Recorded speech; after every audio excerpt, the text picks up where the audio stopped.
ಈಗ B report ಒಪ್ಕೊಂಡಿದ್ದಾರೆ ಜನಪ್ರತಿನಿಧಿ ಕೋರ್ಟ್ಗಳಲ್ಲಿ. ಅವ್ರು ಇನ್ನೂ ಮೇಲೆ ಅಪೀಲ್ ಹೋಗ್ತೀನಿ ಅಂತ ಹೇಳಿದ್ದಾರೆ. ಸೊ ಎಲ್ಲ ಕೇಸ್ ಪೂರ್ತಿ ಮುಗಿಲಿ, ಆಮೇಲೆ ಅದ್ರ ಬಗ್ಗೆ ಯೋಚನೆ. ಅಲ್ಲ, ನಿಮ್ಮ ತಾಯಿಯವರು ಏನಾದರೂ ಅಮ್ಮ ಇದ್ರ ಬಗ್ಗೆ ಯೋಚನೆ ಏನು ಮಾತಾಡಿಲ್ಲ. ಅವ್ರು ಸದ್ಯಕ್ಕೆ ಈ ಕೇಸ್ ನಮ್ಮ ಪರವಾಗಿ ಆಯ್ತಲ್ಲ ಅನ್ನೋದು ಬಗ್ಗೆ ಬಹಳ ಖುಷಿ ಇದೆ ಅಷ್ಟೇ. ಬಟ್ ಇನ್ ಕೇಸ್ ಮೇಲ್ಮನೆಗೆ ವಾಪಸ್ ಕೇಳ್ತೀರಾ? ಇಲ್ಲ, ಅದ್ರ ಬಗ್ಗೆ ಏನು ಯೋಚನೆ ಮಾಡಿಲ್ಲ. ಯಾಕಂದ್ರೆ ಇನ್ನು ಈಗ 5 ವರ್ಷ ಪರಿಪೂರ್ಣ ಸಿಎಂ ವಿಚಾರ ಇನ್ನೂ ಕೂಡ ಚರ್ಚೆಯಿದೆ. ಬಜೆಟ್ ಆದಮೇಲೆ ಯಾರು ಅದ್ರ ಬಗ್ಗೆ ಚರ್ಚೆ ಮಾಡ್ತಿಲ್ಲ. ಮೀಡಿಯಾದವ್ರು ಮಾತ್ರ ಚರ್ಚೆ ಮಾಡ್ತಿದ್ದಾರೆ ಅನ್ಸುತ್ತೆ. ನನಗೆ ಗೊತ್ತಿರೋಂಗೆ ರಾಜಕೀಯ ವಲಯದಲ್ಲಿ ಯಾರು ಅದ್ರ ಬಗ್ಗೆ ಚರ್ಚೆ ಮಾಡ್ತಿಲ್ಲ. ಈಗ ಅದು ಸೆಟಲ್ಡ್ ವಿಷಯ. ಈಗ ರಾಜ್ಯದಲ್ಲಿ ಬೇರೆ ವಿಷಯಗಳಿದೆ, ಅದನ್ನು ನೋಡಬೇಕು. ಬಜೆಟ್ ಬರ್ತಾ ಇದೆ, ಫೈನಾನ್ಷಿಯಲ್ ಸಿಚುವೇಶನ್ ಕೂಡ ಮೊದಲಷ್ಟು ರೆವೆನ್ಯೂ ಬರ್ತಾ ಇಲ್ಲ. ಕೇಂದ್ರ ಸರ್ಕಾರ ಕೊಡಬೇಕಾದ ಹಣಗಳು ಕೊಡ್ತಿಲ್ಲ. ಸೊ ಹಾಗಾಗಿ ಅದ್ರ ಬಗ್ಗೆ ಹೆಚ್ಚು ಗಮನ ಕೊಡಬೇಕು. ಈಗ ಸದ್ಯಕ್ಕಂತೂ ಹಾಗೆ ಅನ್ನಿಸಿದೆ ಅಲ್ಲ. ಈಗ ಯಾರು ಕೂಡ ಸಿದ್ದರಾಮಯ್ಯ ತೆಗಿತೀವಿ ಅಂತ ಯಾರು ಕೂಡ ಹೇಳಿಲ್ಲ. ಹೈಕಮಾಂಡ್ ಅವರು ಕೂಡ ಏನು ತೆಗಿಬೇಕು ಅಂತ ಬೇಡಿಕೆ ಕೊಡ್ತಾ ಇದ್ರು, ಅದಕ್ಕೇನು ಮನ್ನಣೆ ಕೊಟ್ಟಿಲ್ಲ. ಸೊ ಹಾಗಾಗಿ ನನ್ನ ಪ್ರಕಾರ 5 ವರ್ಷ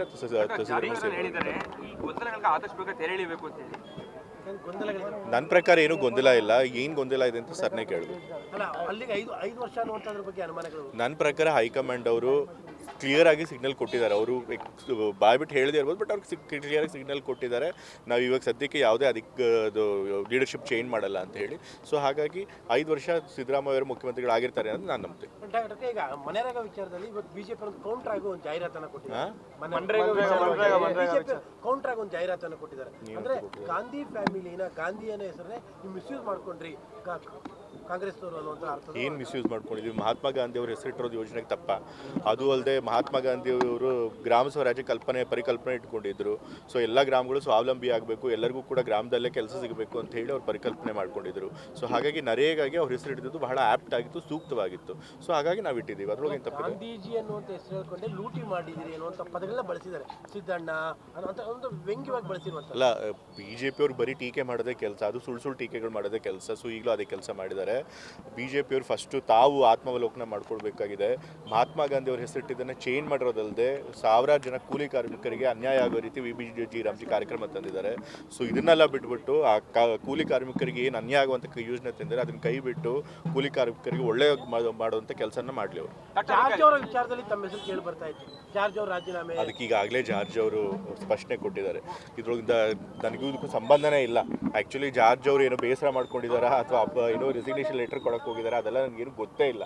ಸೊ ಆದರೂ ಕೂಡ ಅನ್ನೆಸೆಸರಿಯಾಗಿ ನನ್ನ ಹೆಸರು ಇದ್ರೊಳಗೆ ಟ್ರ್ಯಾಕ್ ಮಾಡಿದ್ದಾರೆ. ಸೊ ಅದು ಯಾರು ಆ ರೀತಿ ದುರ್ದೇಶಪೂರಿತವಾಗಿ ನನ್ನ ಹೆಸರು ತಂದರೆ ಗೊತ್ತಿಲ್ಲ. ಸೊ ಬಟ್ ಅದ್ರೊಳಗಂತೂ ಯಾವುದೇ ಒಂದು ಸತ್ಯ ಇಲ್ಲ. ಅಲ್ಲ, ಯಾಕೆಂದ್ರೆ ಪ್ರತಿ ಸತಿ ಯತೀಂದ್ರ ಅವರ ಟಾರ್ಗೆಟ್ ಅವ್ರು ಮಾಡ್ತಾನೆ ಇರ್ತಾರೆ. ಅದೇ ಕೆಲಸ ಬಿಜೆಪಿ ಅವರಿಗೆ. ಅಸೆಂಬ್ಲಿಲೂ ಕೂಡ ನನ್ನ ಹೆಸರು ಮೆನ್ಷನ್ ಮಾಡಿದ್ದಾರೆ. ಯಾಕೆ ಅಂತಂತಂದರೆ ಸಿದ್ದರಾಮಯ್ಯ ಮೇಲಾಗಲಿ ಸರ್ಕಾರದ ಮೇಲಾಗಲಿ ಅವ್ರಿಗೆ ಯಾವುದೇ ಗುರುತರ ಆರೋಪ ಮಾಡೋಕ್ಕೆ ಯಾವುದೂ ಇಶ್ಯೂ ಇಲ್ಲ. ಸೊ ಹಾಗೆ ಅನ್ನೆಸೆಸರಿಯಾಗಿ ನನ್ನ ಹೆಸರು ಹಿಡಿದಿರ್ತಾರೆ. ಈಗ ಗ್ರಾಮ ಪಂಚಾಯತ್ ಚುನಾವಣೆಗೆಲ್ಲ ಬ್ಯಾಲೆಟ್ ಪೇಪರ್ನ ಯೂಸ್ ಮಾಡಬೇಕು ಅನ್ನುವಂಥದ್ದು ಕ್ಯಾಬಿನೆಟಲ್ಲಿ ಅಪ್ರೂವ್ ಆಗಿದೆ. ಸಂತೋಷ, ಒಳ್ಳೆಯದು. ಇವಾಗ ಒಂದು ಡೆಮೋಕ್ರಸಿನಲ್ಲಿ ಎಲೆಕ್ಷನ್ಸು ಫೇರ್ ಆ್ಯಂಡ್ ಫ್ರೀ ಆಗಿರಬೇಕು. ಯಾವುದೇ ಕೂಡ ಸಂದೇಹಕ್ಕೆ ಆಸ್ಪದ ಕೊಡದ ರೀತಿಯಲ್ಲಿ ಫೇರ್ ಆ್ಯಂಡ್ ಫ್ರೀ ಆಗಿ ನಡೀಬೇಕು. ಸೊ ಅದ್ರ ಮೇಲೆ ನಮಗೆ ಅನುಮಾನ ಇದ್ದಾಗ ಅಂತಹ ಒಂದು ಪದ್ಧತಿನೇ ಫಾಲೋ ಮಾಡಬಾರ್ದು. ಇವತ್ತು ಯಾವ ದೇಶಗಳಲ್ಲಿ ಈ ಒಂದು ಏನು ಬ್ಯಾಲೆಟ್ ಪೇಪರ್ಗಳನ್ನು ಬಿಟ್ಟು EVM ಅಂತಂದರು, ಅಂಥ ದೇಶಗಳಲ್ಲೇ ಇವಾಗ ಮತ್ತೆ ವಾಪಸ್ ಬ್ಯಾಲೆಟ್ ಪೇಪರ್ಗಳಿಗೆ ಹೋಗ್ತಾ ಇದ್ದಾರೆ. ಸೊ ಅದರೊಳಗೆ ಅಂಥ ತಂತ್ರಜ್ಞಾನದಲ್ಲಿ ಮುಂದುವರಿಯುವಂಥ ದೇಶಗಳೇ ಅದನ್ನು ಕೈ ಬಿಟ್ಟಿರ್ಬೇಕಾದ್ರೆ ನಾವು ಕೈ ಬಿಡೋದ್ರೊಳಗೆ ಏನೂ ತಪ್ಪಿಲ್ಲ. ಪರಿಪೂರ್ಣವಾಗಿ EVM ಕೈ ಬಿಡಬೇಕು ಅನ್ನೋದು ಎಲ್ಲ ಪ್ರಕ್ರಿಯೆಗಳೆಲ್ಲ. ಹೌದು, ಅದ್ರ ಬಗ್ಗೆ ಅಷ್ಟೊಂದು ಅನುಮಾನ ಇದ್ದಾಗ ಯಾತಕ್ಕೆ ನಾವು ಅದನ್ನು EVM ಆಗಬೇಕು ಅಂತ ಹೇಳಿ ಪಟ್ಟಿಡಬೇಕು? ಬ್ಯಾಲೆಟ್ ಬೇಕ್ಸ್ ಇವಾಗ ಸೇಫ್ ಇದೆ. ಮೊದಲಿನ ಥರ ಯಾರು ಇವಾಗ ಹೋಗಿ ಏನು ಬೂತ್ಗಳಲ್ಲೇ ಲೂಟಿ ಮಾಡೋಕ್ಕೆ ಸಾಧ್ಯ ಆಗೋದಿಲ್ಲ. ಇವಾಗ ಪೊಲೀಸ್ ಅವರಿದ್ದಾರೆ, ಜಾಸ್ತಿ ಫೋರ್ಸಸ್ ಇದೆ, ಮತ್ತು CCTV ಕ್ಯಾಮ್ರಾಗಳಿದೆ. ಸೊ ಹಾಗಾಗಿ ಅಕಸ್ಮಾತ್ ಅದರೊಳಗೆ ಏನಾದರೂ ಅಕ್ರಮ ಮಾಡಿದ್ರೆ ಅದನ್ನು ಹಿಡಿಯೋದು ಸುಲಭ. ಬಟ್ ಆದರೆ ತಂತ್ರಜ್ಞಾನ ಬಳಸಿ ಏನಾದರೂ ಅವ್ಯವಹಾರ ಮಾಡಿದ್ರೆ ಅದನ್ನು ಹಿಡಿಯೋದು ಬಹಳ ಕಷ್ಟ ಆಗುತ್ತೆ. ಸೊ ಹಾಗಾಗಿ EVM ಬದಲು ಬ್ಯಾಲೆಟ್ ಬಾಕ್ಸಲ್ಲಿ ಎಲೆಕ್ಷನ್ ಮಾಡೋದೇ ಸೂಕ್ತ. ಅಲ್ಲಿ ಮುಂದಿನ ವಿಧಾನಸಭೆನೂ ಕೂಡ ಬ್ಯಾಲೆಟ್ ಮೇಲೆ ಆಗಬೇಕು. ಅದು ನನಗೆ ಗೊತ್ತಿಲ್ಲ, ಯಾಕೆಂತಂದ್ರೆ ಅದು ನಮ್ಮ ಕೈಲಿ, ರಾಜ್ಯ ಸರ್ಕಾರದ ಕೈ ಇಲ್ಲ. ಬಟ್ ಖಂಡಿತ ಅಫ್ಕೋರ್ಸ್ ನಾವು ಬ್ಯಾಲೆಟ್ ಬಾಕ್ಸ್ಗೆ ಹೋಗೋದೇ ಬೆಟರ್ ಅನ್ನೋದು ನನ್ನ ಅನಿಸಿಕೆ. ಈಗ ಬಿ ರಿಪೋರ್ಟ್ ಒಪ್ಕೊಂಡಿದ್ದಾರೆ ಜನಪ್ರತಿನಿಧಿ ಕೋರ್ಟ್ಗಳಲ್ಲಿ. ಅವ್ರು ಇನ್ನೂ ಮೇಲೆ ಅಪೀಲ್ ಹೋಗ್ತೀನಿ ಅಂತ ಹೇಳಿದ್ದಾರೆ. ಸೊ ಎಲ್ಲ ಕೇಸ್ ಪೂರ್ತಿ ಮುಗಿಲಿ, ಆಮೇಲೆ ಅದ್ರ ಬಗ್ಗೆ ಯೋಚನೆ. ಅಲ್ಲ, ನಿಮ್ಮ ತಾಯಿಯವರು ಏನಾದರೂ ಅಮ್ಮ ಇದ್ರ ಬಗ್ಗೆ ಏನು ಮಾತಾಡಿಲ್ಲ. ಅವ್ರು ಸದ್ಯಕ್ಕೆ ಈ ಕೇಸ್ ನಮ್ಮ ಪರವಾಗಿ ಆಯ್ತಲ್ಲ ಅನ್ನೋದು ಬಗ್ಗೆ ಬಹಳ ಖುಷಿ ಇದೆ ಅಷ್ಟೇ. ಬಟ್ ಇನ್ ಕೇಸ್ ಮೇಲ್ಮನೆಗೆ ಹೋಗ್ದಿರೋದು ವಾಪಸ್ ಕೇಳ್ತೀರಾ? ಇಲ್ಲ, ಅದರ ಬಗ್ಗೆ ಏನು ಯೋಚನೆ ಮಾಡಿ. ಡಾಕ್ಟರ್, ಇನ್ನು ಈಗ 5 ವರ್ಷ ಪರಿಪೂರ್ಣ ಸಿಎಂ ವಿಚಾರ ಇನ್ನೂ ಕೂಡ ಚರ್ಚೆಯಿದೆ.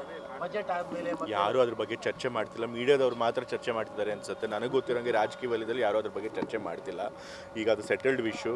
ಈಗ ರಾಜ್ಯದಲ್ಲಿ ಬೇರೆ ವಿಷಯಗಳಿದೆ, ಅದನ್ನು ನೋಡಬೇಕು. ಬಜೆಟ್ ಬರ್ತಾ ಇದೆ, ಫೈನಾನ್ಷಿಯಲ್ ಸಿಚುವೇಶನ್ ಕೂಡ ಮೊದಲಷ್ಟು ರೆವೆನ್ಯೂ ಬರ್ತಾ ಇಲ್ಲ, ಕೇಂದ್ರ ಸರ್ಕಾರ ಕೊಡಬೇಕಾದ ಹಣಗಳು ಕೊಡ್ತಿಲ್ಲ. ಸೊ ಹಾಗಾಗಿ ಅದ್ರ ಬಗ್ಗೆ ಹೆಚ್ಚು ಗಮನ ಕೊಡಬೇಕು. ಸೆಟಲ್ಡ್ ವಿಚಾರ ಅಂದರೆ 5 ವರ್ಷ ಸಿದ್ದರಾಮಯ್ಯ ಈಗ ಸದ್ಯಕ್ಕಂತೂ ಹಾಗೆ ಅನ್ನಿಸಿದೆ ಅಲ್ಲ. ಈಗ ಯಾರು ಕೂಡ ಸಿದ್ದರಾಮಯ್ಯ ತೆಗಿತೀವಿ ಅಂತ ಯಾರು ಕೂಡ ಹೇಳಿಲ್ಲ. ಹೈಕಮಾಂಡ್ ಅವರು ಕೂಡ ಏನು ತೆಗಿಬೇಕು ಅಂತ ಬೇಡಿಕೆ ಕೊಡ್ತಾ ಇದ್ರು, ಅದಕ್ಕೇನು ಮನ್ನಣೆ ಕೊಟ್ಟಿಲ್ಲ. ಸೊ ಹಾಗಾಗಿ ನನ್ನ ಪ್ರಕಾರ 5 ವರ್ಷ ಹೇಳಿದ್ದಾರೆ ಈ ಗೊಂದಲಗಳಿಗೆ ಆದಷ್ಟು ಬೇಗ ತೆರೆ ಎಳಿಬೇಕು ಅಂತ ಹೇಳಿ. ನನ್ನ ಪ್ರಕಾರ ಏನೂ ಗೊಂದಲ ಇಲ್ಲ.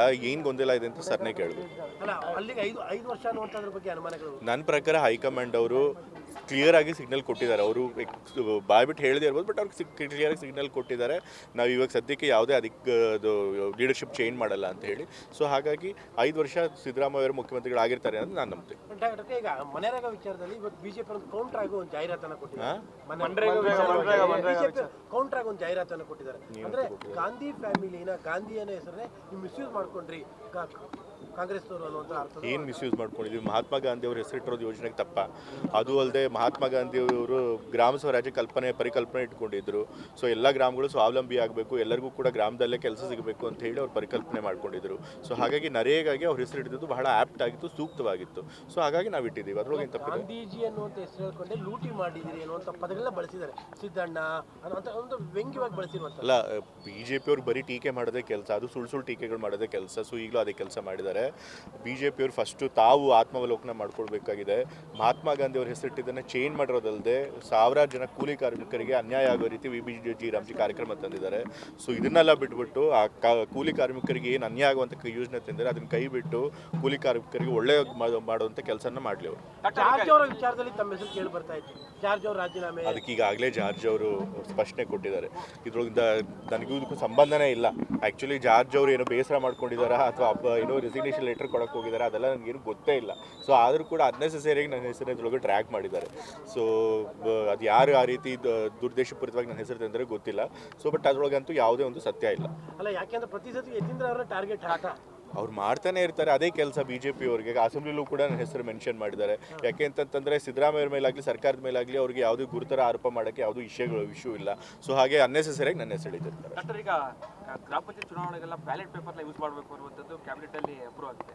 ಸಂತೋಷ, ಒಳ್ಳೆಯದು. ಇವಾಗ ಒಂದು ಡೆಮೋಕ್ರಸಿನಲ್ಲಿ ಎಲೆಕ್ಷನ್ಸು ಫೇರ್ ಆ್ಯಂಡ್ ಫ್ರೀ ಆಗಿರಬೇಕು. ಯಾವುದೇ ಕೂಡ ಸಂದೇಹಕ್ಕೆ ಆಸ್ಪದ ಕೊಡದೇ ರೀತಿಯಲ್ಲಿ ಫೇರ್ ಆ್ಯಂಡ್ ಫ್ರೀ ಆಗಿ ನಡೀಬೇಕು. ಸೊ ಅದ್ರ ಮೇಲೆ ನಮಗೆ ಅನುಮಾನ ಇದ್ದಾಗ ಅಂತಹ ಒಂದು ಪದ್ಧತಿನೇ ಫಾಲೋ ಮಾಡಬಾರ್ದು. ಇವತ್ತು ಯಾವ ದೇಶಗಳಲ್ಲಿ ಈ ಒಂದು ಏನು ಬ್ಯಾಲೆಟ್ ಪೇಪರ್ಗಳನ್ನು ಬಿಟ್ಟು EVM ಅಂತಂದರು, ಅಂಥ ದೇಶಗಳಲ್ಲೇ ಇವಾಗ ಮತ್ತೆ ವಾಪಸ್ ಬ್ಯಾಲೆಟ್ ಪೇಪರ್ಗಳಿಗೆ ಹೋಗ್ತಾ ಇದ್ದಾರೆ. ಸೊ ಅದರೊಳಗೆ ಅಂಥ ತಂತ್ರಜ್ಞಾನದಲ್ಲಿ ಮುಂದುವರಿರುವಂಥ ದೇಶಗಳೇ ಅದನ್ನು ಕೈ ಬಿಟ್ಟಿರ್ಬೇಕಾದ್ರೆ ನಾವು ಕೈ ಬಿಡೋದ್ರೊಳಗೆ ಏನೂ ತಪ್ಪಿಲ್ಲ. ಪರಿಪೂರ್ಣವಾಗಿ EVM ನ ಕೈ ಬಿಡಬೇಕು ಅನ್ನೋದು ಎಲ್ಲ ಪ್ರಕ್ರಿಯೆಗಳೆಲ್ಲ. ಹೌದು, ಅದ್ರ ಬಗ್ಗೆ ಅಷ್ಟೊಂದು ಅನುಮಾನ ಇದ್ದಾಗ ಯಾತಕ್ಕೆ ನಾವು ಅದನ್ನು EVM ಆಗಬೇಕು ಅಂತ ಹೇಳಿ ಪಟ್ಟಿಡಬೇಕು? ಬ್ಯಾಲೆಟ್ ಬೇಕ್ಸ್ ಇವಾಗ ಸೇಫ್ ಇದೆ. ಮೊದಲಿನ ಥರ ಯಾರು ಇವಾಗ ಹೋಗಿ ಏನು ಬೂತ್ಗಳಲ್ಲೇ ಲೂಟಿ ಮಾಡೋಕ್ಕೆ ಸಾಧ್ಯ ಆಗೋದಿಲ್ಲ. ಇವಾಗ ಪೊಲೀಸ್ ಅವರಿದ್ದಾರೆ, ಜಾಸ್ತಿ ಫೋರ್ಸಸ್ ಇದೆ, ಮತ್ತು CCTV ಕ್ಯಾಮ್ರಾಗಳಿದೆ. ಸೊ ಹಾಗಾಗಿ ಅಕಸ್ಮಾತ್ ಅದರೊಳಗೆ ಏನಾದರೂ ಅಕ್ರಮ ಮಾಡಿದ್ರೆ ಅದನ್ನು ಹಿಡಿಯೋದು ಸುಲಭ. ಬಟ್ ಆದರೆ ತಂತ್ರಜ್ಞಾನ ಬಳಸಿ ಏನಾದರೂ ಅವ್ಯವಹಾರ ಮಾಡಿದ್ರೆ ಅದನ್ನು ಹಿಡಿಯೋದು ಬಹಳ ಕಷ್ಟ ಆಗುತ್ತೆ. ಸೊ ಹಾಗಾಗಿ EVM ಬದಲು ಬ್ಯಾಲೆಟ್ ಬಾಕ್ಸಲ್ಲಿ ಎಲೆಕ್ಷನ್ ಮಾಡೋದೇ ಸೂಕ್ತ. ಅಲ್ಲಿ ಮುಂದಿನ ವಿಧಾನಸಭೆನೂ ಕೂಡ ಬ್ಯಾಲೆಟ್ ಮೇಲೆ ಆಗಬೇಕು. ಅದು ನನಗೆ ಗೊತ್ತಿಲ್ಲ, ಯಾಕೆಂತಂದ್ರೆ ಅದು ನಮ್ಮ ಕೈಲಿ, ರಾಜ್ಯ ಸರ್ಕಾರದ ಕೈ ಇಲ್ಲ. ಬಟ್ ಖಂಡಿತ ಅಫ್ಕೋರ್ಸ್ ನಾವು ಬ್ಯಾಲೆಟ್ ಬಾಕ್ಸ್ಗೆ ಹೋಗೋದೇ ಬೆಟರ್ ಅನ್ನೋದು ನನ್ನ ಅನಿಸಿಕೆ. ಹೆಚ್ಚಿನ ವಿಡಿಯೋಗಳಿಗೆ ಪ್ರತಿಧ್ವನಿ ಯೂಟ್ಯೂಬ್ ಚಾನೆಲ್ ಸಬ್ಸ್ಕ್ರೈಬ್ ಮಾಡಿ, ಬೆಲ್ ಐಕಾನ್ ಕ್ಲಿಕ್ ಮಾಡಿ.